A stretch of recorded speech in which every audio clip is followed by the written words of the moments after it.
Specifically focused on AI, are there spaces where you see, let's say, a startup from India building, you can build on the models, be it ChatGPT and many others. Where is it that a team from India, 3 super smart engineers with, not 100 million, but let's say 10 million, could actually build something truly substantial?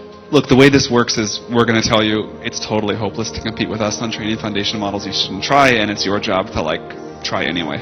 ये है chat GPT के CEO Sam Altman. इनको लगता है कि भारत कभी इनकी बराबरी कर ही नहीं सकता।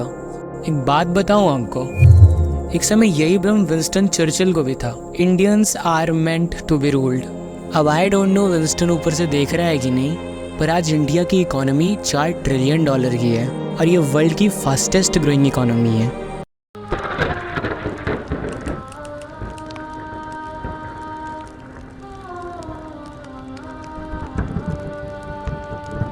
कहानी शुरू होती है एंशिएंट इंडिया से, जब लोगों में जॉब्स इतनी फेमस नहीं हुआ करती थी। ज्यादातर लोग खेती बाड़ी किया करते थे। तो बहुत रिस्पेक्ट थी हाई पोजीशन जॉब की, पर वर्ण सिस्टम के कारण कम ही लोग वहां तक पहुंच सकते थे। अगर तब आप किसी हायर कास्ट वाली फैमिली में पैदा हुए हो तो कांग्रेट्स, आप एक प्री गिवन पर का पूरी लाइफ मजा उठाने वाले हो। पर that's not the case with everyone. फिर इंडिया में एंट्री होती है उस रूल की जो पूरे इंडिया को चेंज करके रख देने वाला था, the British east India company rule. सारी पावर्स ब्रिटिशर्स के पास चली जाती है और वो एक एक करके सारे इंडियंस को हायर पोस्ट से हटा देते हैं। सारी चीजें चेंज होती हैं 1857 के रिवोल्ट के बाद, जब ईस्ट इंडिया कंपनी की अनफेयर प्रैक्टिसेस के कारण पूरे इंडिया में कंपनी रूल कंट्रोवर्शियल हो जाता है। और तब ये बात इंग्लैंड पहुंचती है क्वीन विक्टोरिया के पास, और तब ब्रिटिश पार्लियामेंट में एक लॉ पास किया जाता है, गवर्नमेंट ऑफ इंडिया 1858, जिसमें कंपनी रूल हटा के ब्रिटिश क्राउन रूल लगा दिया जाता है। मतलब कि रूल तो ब्रिटिशर्स का ही रहेगा, पर उसको ब्रिटेन से वहां के क्वीन विक्टोरिया रूल करेगी। और क्राउन रूल आने के बाद ब्रिटिशर्स इंडिया में ब्यूरोक्रेसी इंट्रोड्यूस करते हैं by introducing ICS, Indian civil services,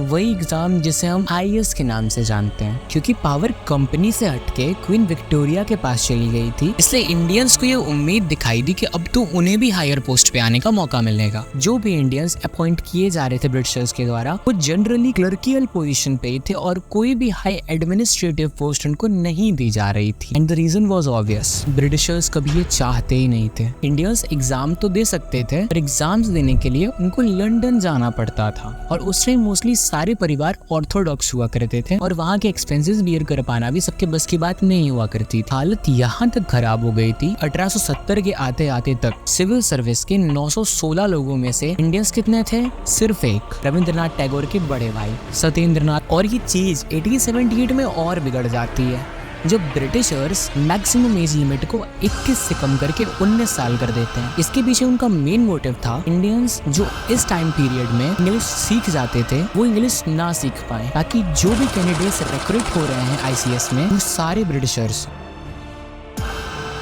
Then the India became independent in 1947. This is the fate for all the students in India, but every bright moon has a dark side also.